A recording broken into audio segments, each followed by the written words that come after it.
Happy Tuesday, everyone. My name is Alyssa Thomas from Penguin and Fish, where we make lovely and quirky hand embroidery kits. And I am here every weeknight at 8:30 p.m. Central Time. And it's a time where we can relax and craft together for about an hour. And I work on projects from beginning to end so you can be part of the whole process along the way. Tonight we are back on the Splendid Sampler 2. Here is the book. And we are starting a new block. We are going to do the Happy Willow block. So here we are. Look at that. And then there's another colorway that they show as well in there. But look how fun. So there is some foundation paper piecing, and we'll be doing that part tonight. And then some normal paper piecing. So we have to start by picking our fabrics. And we'll see how far we get. And I'll be working on my 1938 Kenmore sewing machine still. We haven't done any Splendid Sampler blocks with this sewing machine yet. So I'm excited to see how that goes with some paper piecing. So awesome. I'm going to flip you guys around. Thank you for joining me. It's nice seeing you all pop in here tonight. Oh, and look who else came home today. So I did pick that guy up. That's the Kenmore that we normally sew on. There's another Kenmore in the back that I haven't worked on yet. And then here is the Kenmore that we've been using lately. They're everywhere. They're invading the house.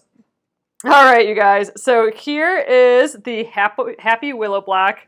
This was the asked for block from last night. I wasn't sure what block to work on and asked you guys, and this is the winner. So let's start out by picking some fabrics. Here's my fabric bin. It's been a while since I've seen this.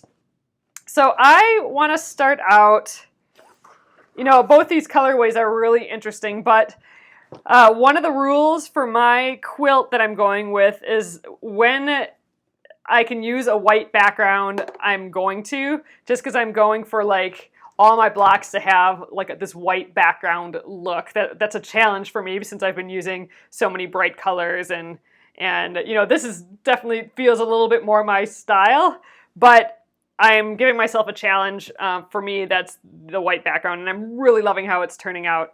So I think ours is going to be a lot more like this.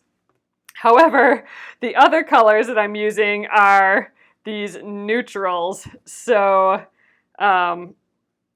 we'll see how that goes as well. I did add a couple more neutrals in, so you might not recognize this guy yet. I did grab some from my parents. I think she had this little batik too. So those could be some new neutrals that we use, and actually I kind of want to use them right away because they're kind of pretty. What if we do this for, this is actually a lot darker potentially than some of these other ones that we're using. This could maybe be the stem. The stem is pretty dark here. I know the Kenmores have multiplied. I was thinking that this could be the leaves, but maybe since it's just so bold and dark, it could be the stem. So I'm just kind of wrapping it up, sticking in the middle just so we can kind of mimic the stem here. All right, and then we could go maybe lighter, paler for the leaves. Here's another one, another new one. It's just kind of a tan neutral, but it looks almost Christmassy. I think those are supposed to be little like evergreen bits. And then, here's another one, kind of like this pink tan. That's kind of interesting. Maybe that could be the stem. That's too close.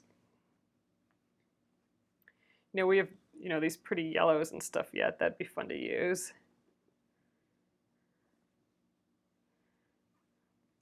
We can make it all yellow feeling. Like, what if these are the leaves and this is the stem? I think we need something different. Maybe this for the stem. Oh, and here's another kind of pale, new neutral that I snagged for my mom. Okay, good. So we do have some new ones to add to the collection. I feel good about that. That's kind of interesting. This kind of pale tan for the leaves, and then this kind of weird pinky tan. that's kind of like a way neutral palette without like any of the yellows.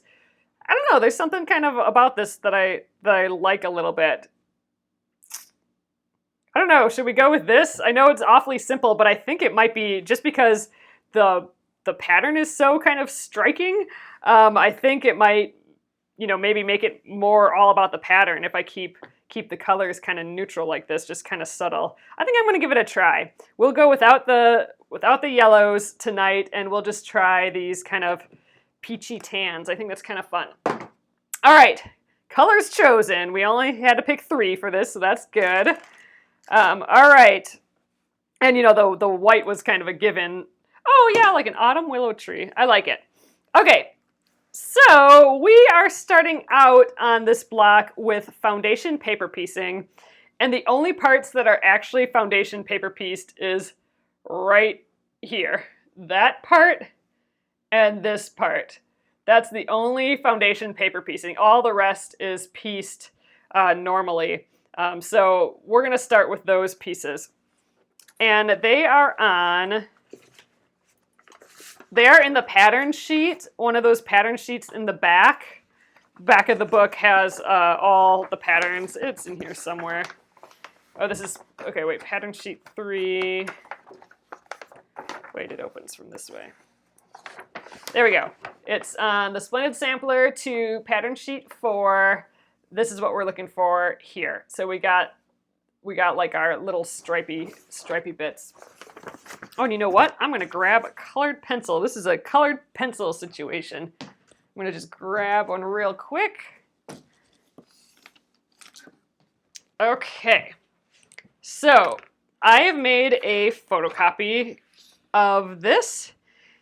And one of the first things I like to do with foundation paper piecing is color it in, because we are going to lose track really quick of what stripe is what fabric, you know? I mean, once we start rotating these around and moving them around, it's going to be really hard to just look back at the photo and know what we're doing. So I'm going to color code these.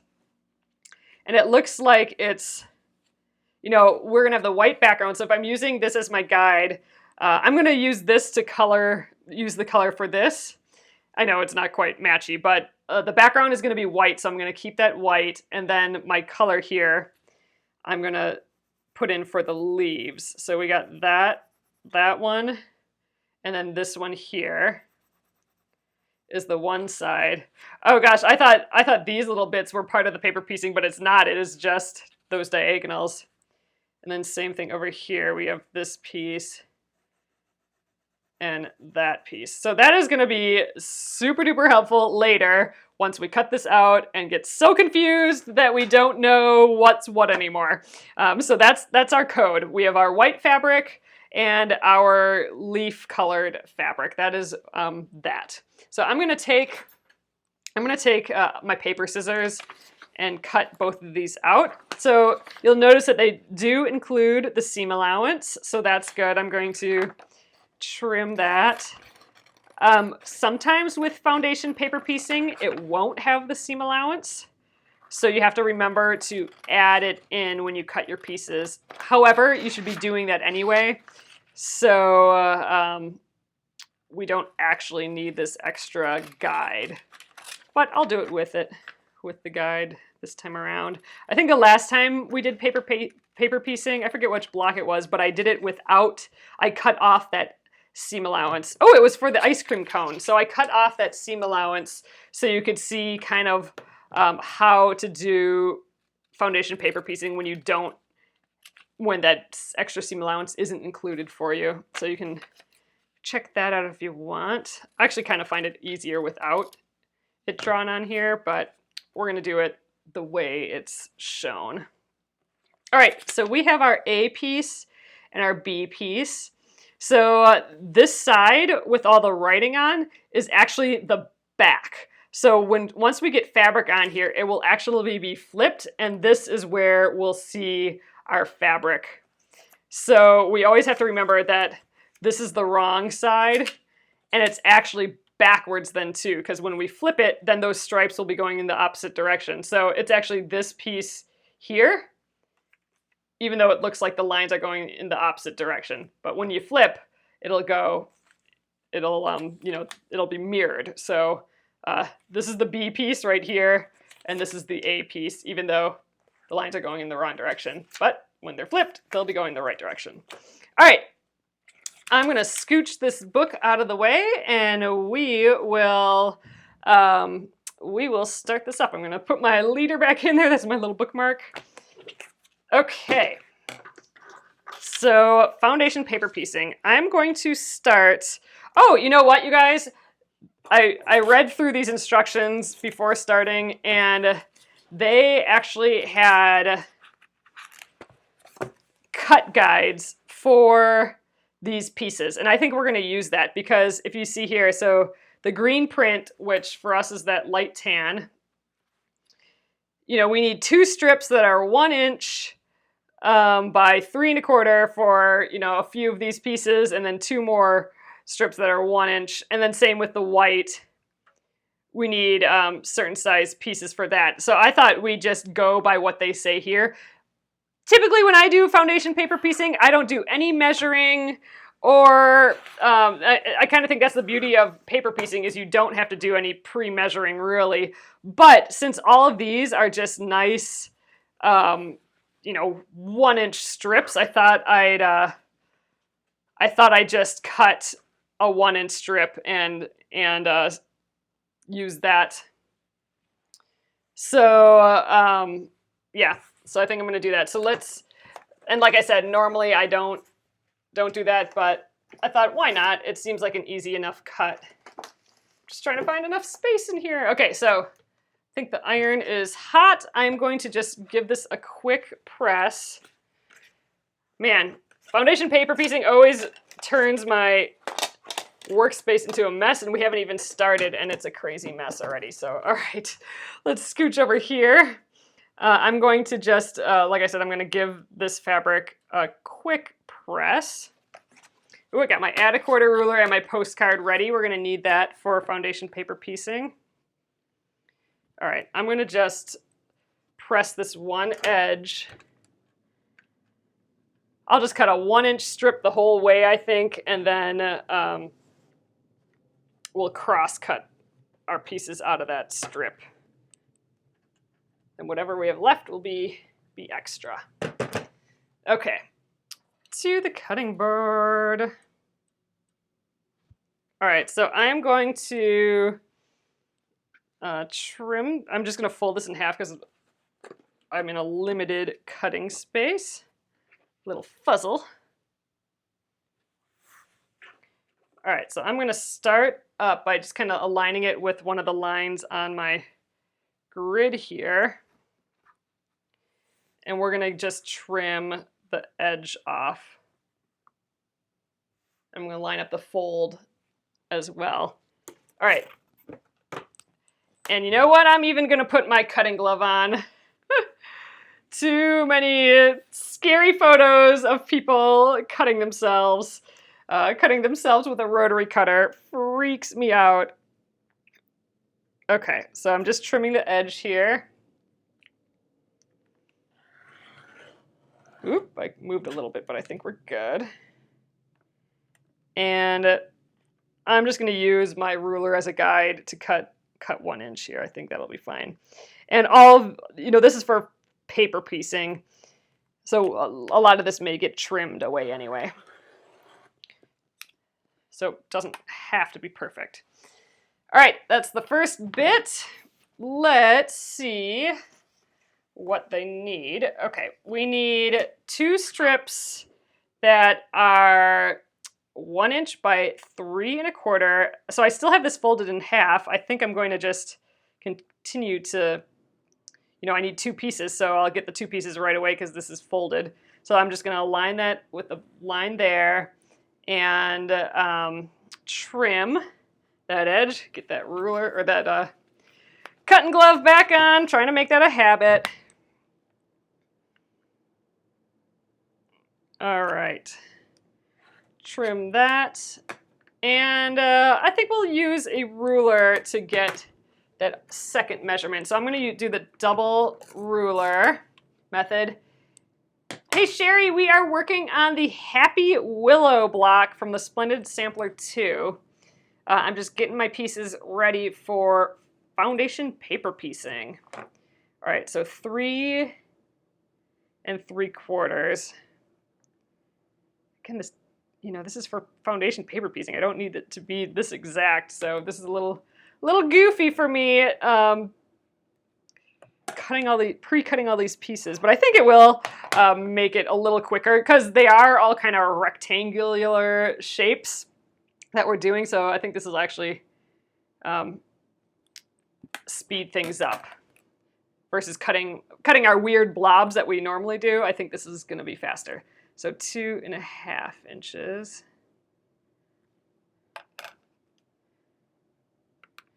Oh, you're thrilled about? Are you talking to me, Gretchen, about my new quilting studio location? Oh, you're talking to. Oh, I think I maybe missed something. So I did mention that I'm hoping to move my new Facebook Live studio to our basement. I'm hoping to do that. Oh, okay, Gretchen. I'm hoping to do that. August is the month that I'm hoping to dedicate to figuring out this video stuff a little bit more. And I think that's going to include getting out of the kitchen and into the basement. Where I can, I leave this set up here all the time, but I'm sure other people would maybe like to use this space. So, I think it'll be a little bit better if I can make a more permanent space in the basement, but we'll see. So that's my plan. Remember that I had that water in the basement over the winter, and we've never cleaned up the basement since. So everything is still raised off of the floor, and boxes are everywhere. It's just a total mess. So it's going to require a whole shebang to get done. All right, so let's do these. Gosh, 2 squares? Do I really need 2 squares? Oh, it's probably for this little, I don't know, this seems odd. So like I said, I don't usually pre-cut out pieces for foundation paper piecing, but I'm doing it this time. We'll see what happens. So I need this cream background, which is our white. All right, we need some bigger pieces and some smaller pieces. So we need, let's just start from the top. So we need, for the A1 and B1 pieces, I need 2 rectangles that are 2.5 inches by 3 inches. See, this is what I think, where I think maybe I'll just veer. You know what? I think I'm going to just do, we're going to partially do this the way the instructions have it and partially do it myself. So, I have these strips ready at least, so I suspect these are for the, all right, I suppose it says, this is for the A4 and B4 pieces, so we'll save those for later, and these are for the B2 and A2 pieces, so this will come up sooner. So, all right, let's talk foundation paper piecing here for a sec. So we have 2 sections here. We have the Happy Willow A section, and we have the Happy Willow B section. I'm going to probably do both at the same time since they're pretty similar looking.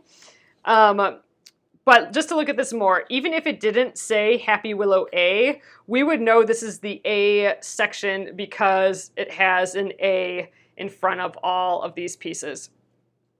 The number after the letter is the order that you sew in. So we're going to prep this A1 piece first, then we'll sew A2 to the A1 piece, and then so forth. A3 will get sewn to that, and A4 will get sewn to everything that came before that, and A5 will get sewn to everything before that. So that's where we're going to start. So for the A1 piece, what we need for that is a piece that is a piece of fabric that's as big as our A1 piece plus a generous seam allowance. And by generous, I mean at least our 1/4 inch plus a little bit extra in case we accidentally make a little mistake one way or the other, then we'll still have that 1/4 inch available to us. So I need a triangle for this A1 piece, and like I said, I'm going to try and do this B1 piece at the same time. So, all right, I'm going to cut a piece out of here. And one thing you can kind of do is with the right side of your fabric down, in this case, it's white fabric, so it's not going to matter so much, except for that I do have like angles and stuff in here, so I do kind of have to remember that this side is my right side and this is going to be the wrong side. So you're going to place your piece on the wrong side because this is the wrong side of the paper, and when we sew and flip, that'll be the right side. So I need that piece that's as big as this A1 plus the generous seam allowance. So if I just place this right here, all I have to do is kind of finish off the blob right there. So I'm going to just grab my scissors here. I got the first seam allowance built into the paper, so I just kind of need to go, you know, a 1/4 inch from the A1 piece is about here. I'm just going to kind of go up like that. That is obviously a piece that is big enough for this A1 piece, plus a generous seam allowance around. I didn't have to measure. It's, you know, a weird shape. That's fine. So same thing here. I'm going to get a B1 piece, and I can kind of just grab it from the same place almost. We'll just go like this.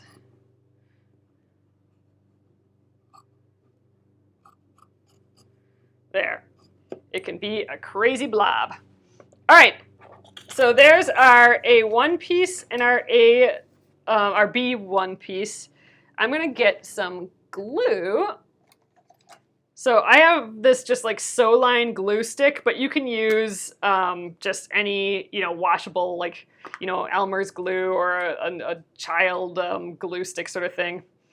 You can also use a pin, but I do like using glue just because a pin kind of distorts the paper and everything.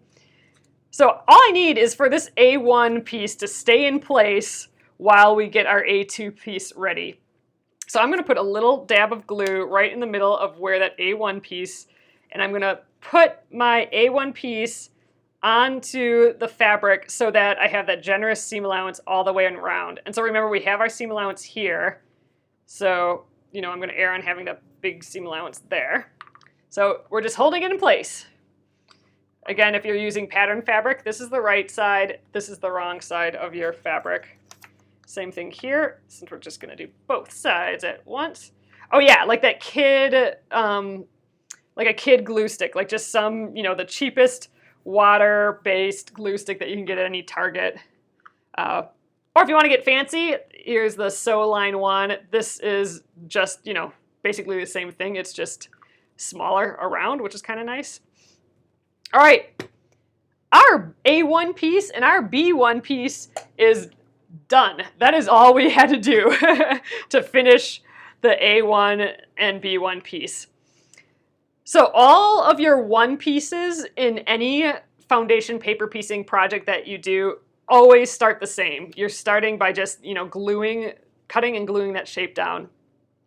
All the other numbers, like the 2, 3, 4, and so on, are different. So the 1 pieces are special, and then the A2 through whatever else pieces are all the, we'll treat them differently than the 1 pieces, but they are all the same to each other. So from here on out, we're going to be doing the same thing for each of these pieces. All right, so we're done with A1.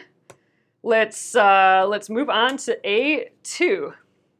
So you can see A2 is the colored fabric there. Oh, Lillian, why glue? Only because we need it there temporarily. You could put a pin in here. Like, I need to be able to move it around like this and stuff without it getting away from me. So a little dab of glue holds it there. You could put a pin through your paper and the fabric, but that kind of distorts both pieces. And we're gonna need this kind of flat. So a little dab of glue works great, and I just pull it off, you know, after, I pulled it off just then. Oh, I'm gonna have to re-glue that.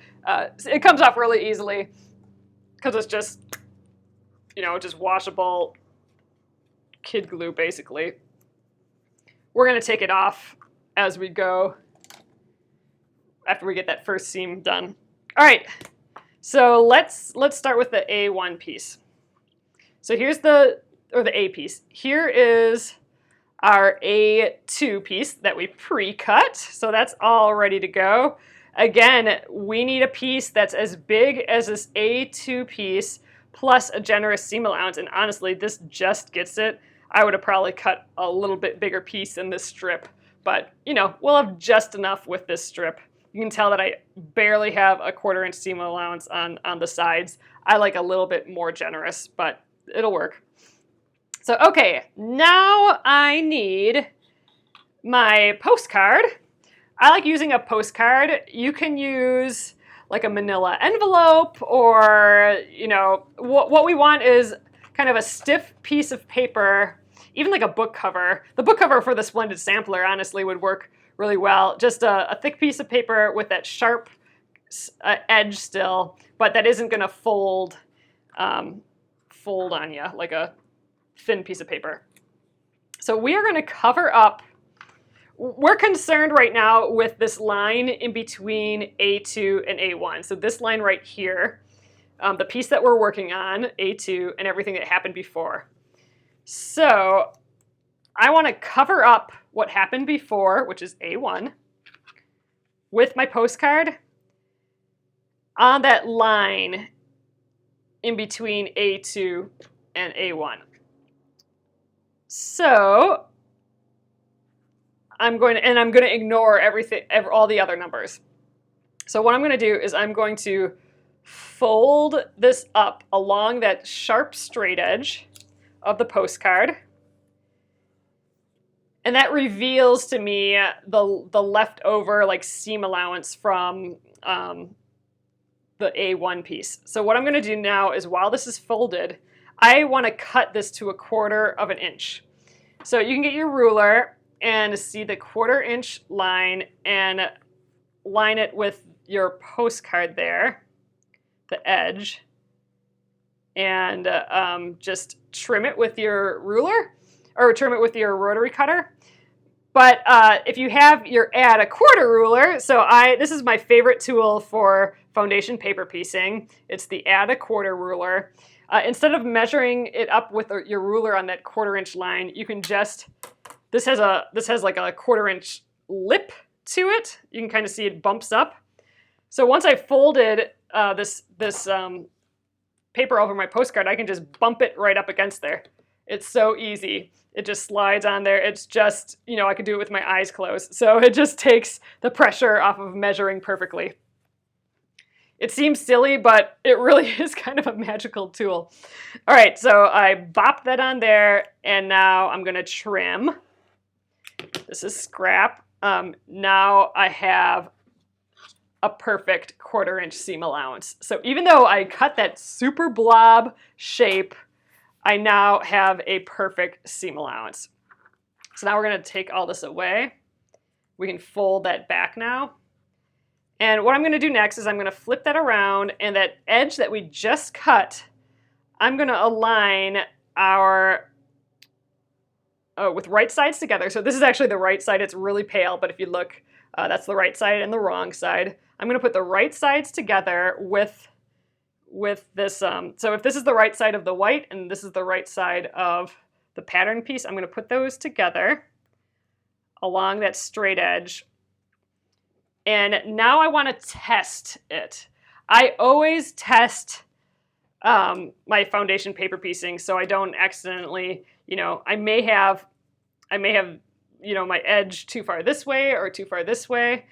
It's pretty easy with this, with a straight rectangle like this, but you still never quite know. It's harder on triangles. So I'm going to take a couple pins, and I'm going to pretend I'm sewing along that fold line.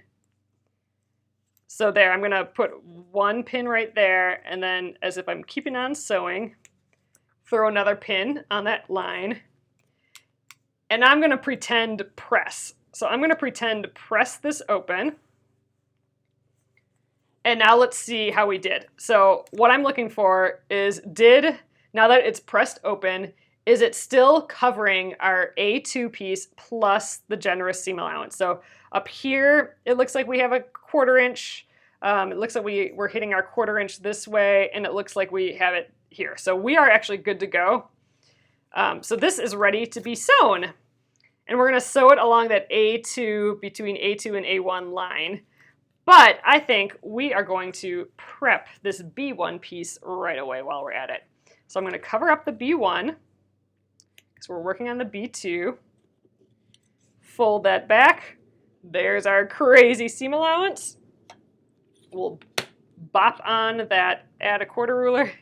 Get the cutting glove on. Oh, Lillian, you love this ruler. It really is one of my favorite things. It's just so silly, but it is just completely satisfying for some reason. Not to have to measure, it could just bop right on. All right.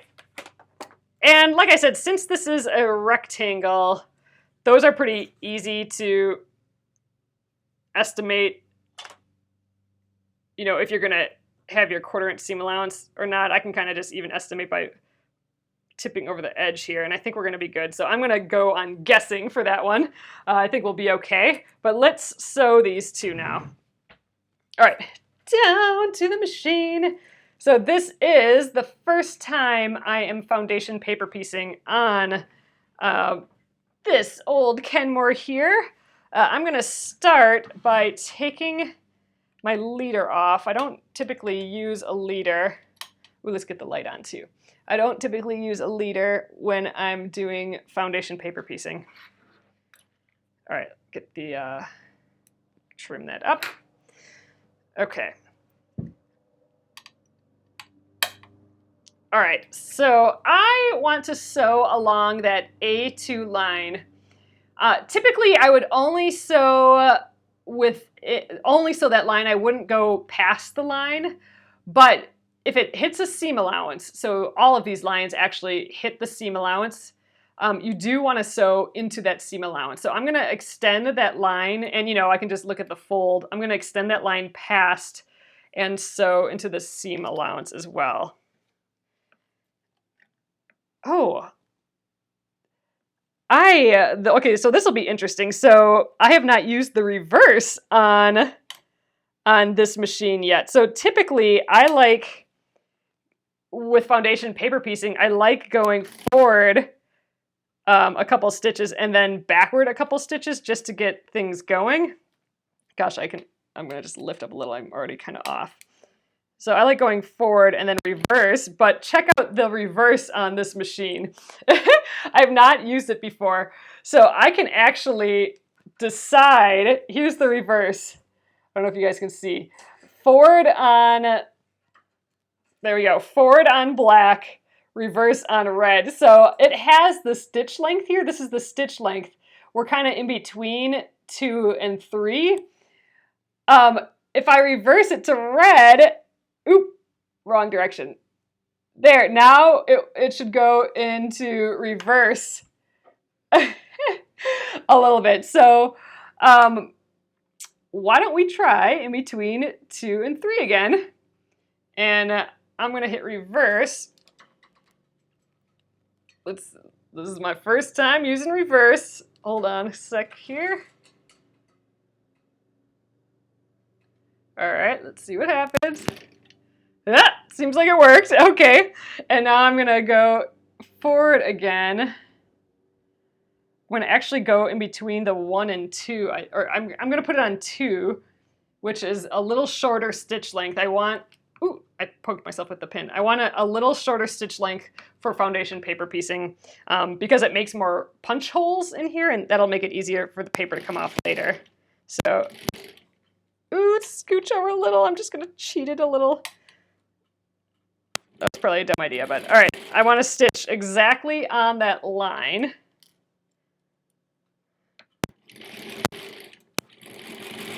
for funny. This just feels so different because I'm on this other machine. All right, now I'm gonna go backwards again. Reverse on red. Let's see, that's the other way. Oh, for funny. This is cute. Look at reverses. Fun. All right, and you know what? I think I'm going to just start this B piece right afterwards.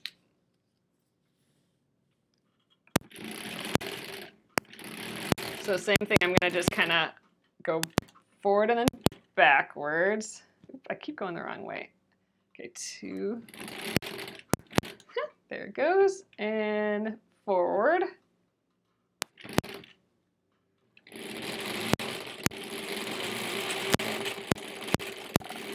I don't quite have a handle on controlling the speed on this thing yet either, so we'll see how this goes. All right, and then backwards. It's funny, there's not just a simple button to go forward and backwards. I can control that stitch length, so that's just a new to me thing. All right, we can take this off of the machine now. Come on, there we go. Oh, it looks like my bobbin broke. There's something about moving the wheel that I don't think it likes. I think we're still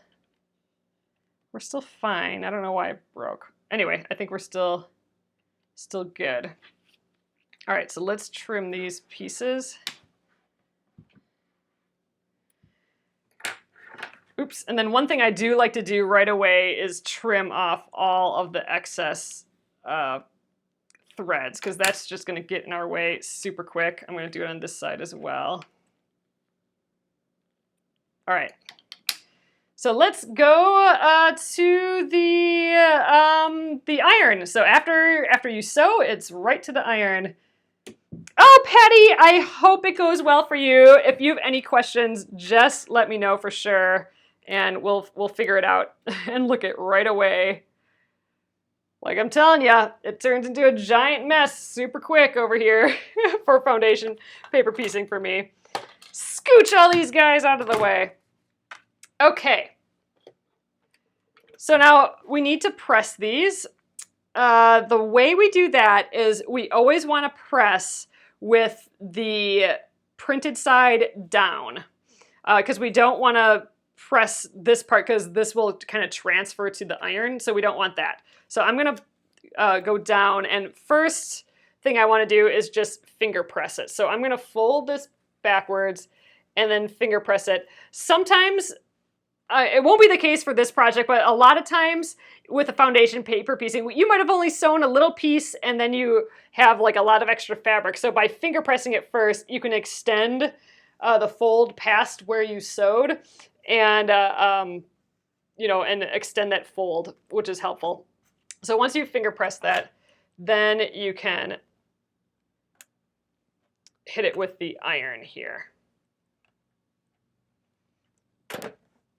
All right, and that is, I think this is the B side. Yep, so this is the B1 and B2, totally complete. We're ready to move on to B3 here.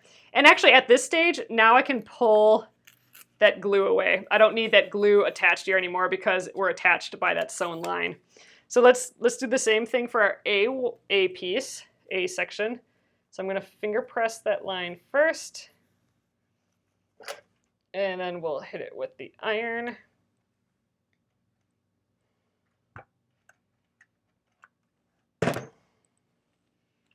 Okay, that's our A1 and A2 pieces all done. So here now you can see this is the wrong side of the paper and the fabric, and then when you flip, now it's the good side with all our good seams and everything. And our perfect little seam allowances all ready to go. So there we go. We can start seeing that little tree bit, the little angles of the tree develop. And if you guys are just coming in, again, we are working on the Happy Willow block. So we are working on the foundation paper piecing part, which is just this tiny section right here and this tiny section right there. That is all this is. So we're going to continue. We have a little bit more time tonight. I think we will do, we'll just do the next piece on each of these. So I did not measure out the next piece, but we know we need a piece as big as this A3 plus a generous seam allowance. And I think it had us cut like it's pretty similar to the width of this, so a 1-inch piece is probably going to be fine. So I'm going to just grab the white here. And you know what? I'm not even going to measure. I'm going to just, we have kind of a straight edge going here. I probably don't even need that much. Let's look at this. So this is kind of a straight edge. I'm going to get my glove on. And so if I just lay this down here, you know, I need a piece as big as this A3 plus a generous seam allowance. So I'm just going to kind of lay it a 1/4 inch or so, like a generous seam allowance, away from this straight edge. And so I need about this much more on it. So I'm thinking I need to cut a piece about that wide. I'm just going to go like that. That'll do the job. I'm not even going to cut it farther than that right now. I'm just going, I need it to be about this long because I need that seam allowance on either side there.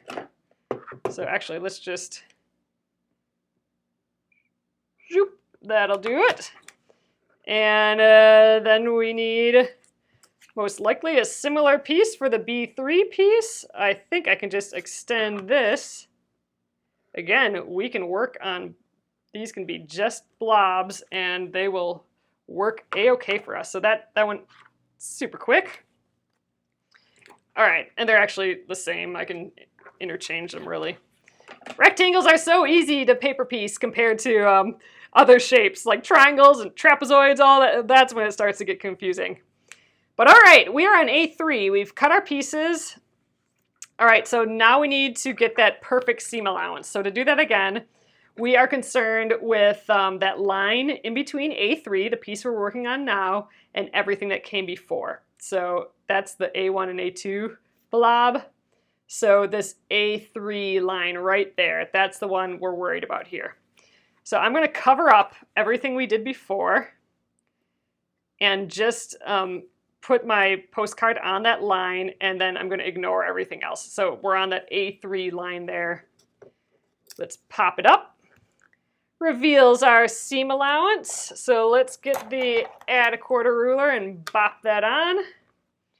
So what I love, no matter how blobular your seam allowance is, it always ends up perfect with foundation paper piecing.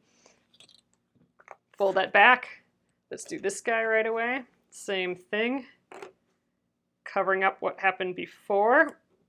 Exposing that B3 right there.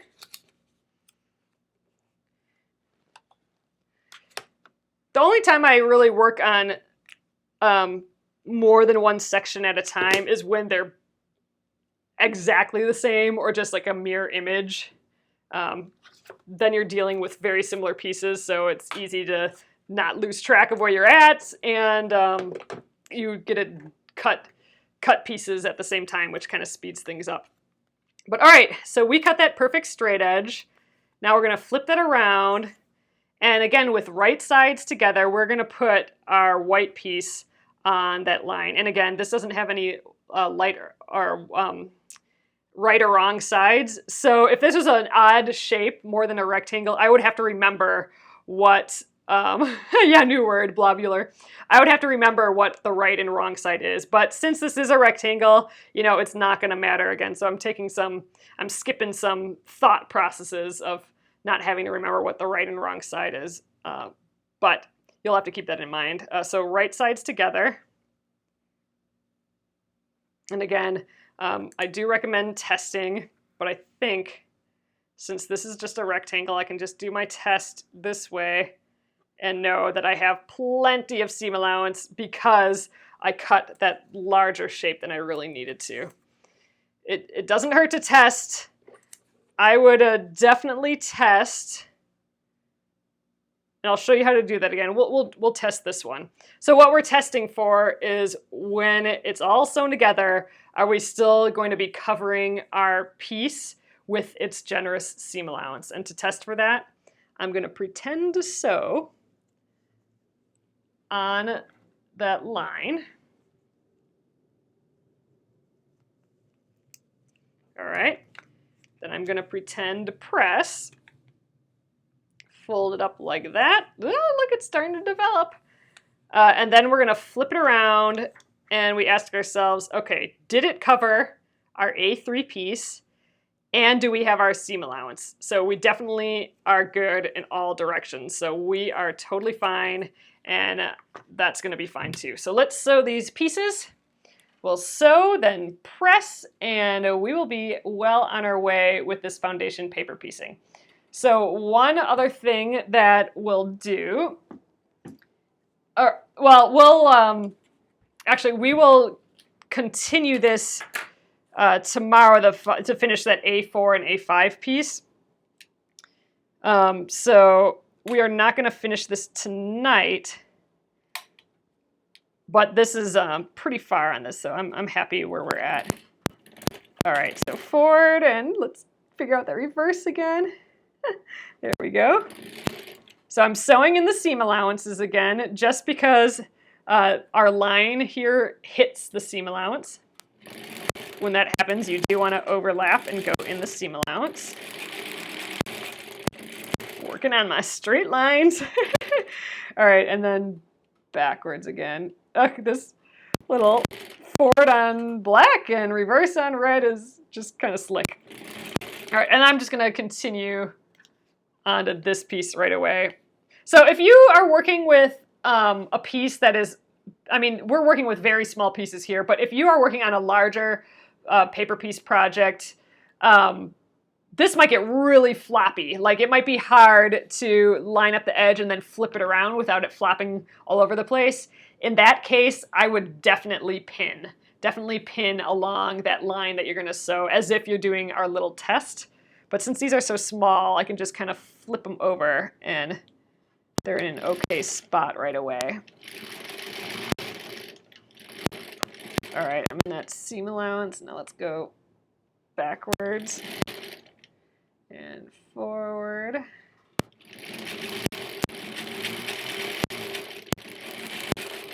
All right, and backwards. And then forward. Okay, we got it. Let's lift that up again. Yeah. There we go. And it didn't break this time. That's good. Okay, snip, and we're going to snip off this excess right away here. All right, after we sew, we go press. So back over here to the mess area. Loop. Okay. So again, we put the printed side face down and we do a little press here. So you can see I didn't sew all the way to the edge, but I still want that piece folded as if I did sew it. So I'm just going to finger press, extend it out there. Okay. Then we'll give it a press. And now you can see with every new piece you add on, it kind of carves the piece that came before. Like, look how perfect this piece is. We have our nice, perfect line where it was just kind of, that weird rectangle and, even blobular. So now we've kind of chiseled it. We've cut it. So in the next piece, we will carve this a little bit more, and it'll be like that neat little rectangle. So there we go, though. That is the A3 piece is now done. Our pattern is definitely starting to develop. Let's do the same with the B section. So just a quick finger press. And there we go. Okay, so we have our two pieces. So here's our B1. Flipping the right way. Let's get back here. I want to see it with our with our book here. All right, so we have our A1 piece and our B1 piece. So we have the start of this little section here. We have these 3 pieces done and these 3 pieces. So we got these 2 tiny, tiny, tiny pieces tomorrow. And so we'll do that first. So tomorrow we'll start by finishing both of these foundation paper piecing blocks. Then we will take out all the paper, or we'll trim it down and then take out all the paper, which is one of the fun parts. And then we will be on to some of these next sections, which are all pieced, it looks like. So after we're done with this and trimming it, then we'll go back to these cutting instructions and probably do all the cutting instructions more carefully than we did with these foundation paper pieces. But there we go. That is the start of foundation paper piecing. So all right, you guys, I'm going to flip you around and we will call it an evening here. All right, so foundation paper piecing, one of my favorite techniques. There we go. So here are those 2 little pieces. So this is how big they are. They're so small, like everything we're doing for the Splendid Sampler. It's all teeny tiny there. There's our little willow. Awesome. I'm loving this block already. I'm excited to see how all our normal pieced bits will fit in with these foundation paper pieced ones. That'll be kind of fun, the combo of putting those together. So awesome, you guys. Thank you again. It's fun to be back on the Splendid Sampler 2 project. We've worked on some other things and now I'm ready to just crank through some more of these blocks again. I'm ready for that. So I will get this up on YouTube at Penguin and Fish Movies if you wanted to watch this again for the foundation paper piecing of it all. And I'll be back here tomorrow and the rest of the week and we'll keep working on it. So thanks again, you guys. I will see you tomorrow. Have a great evening.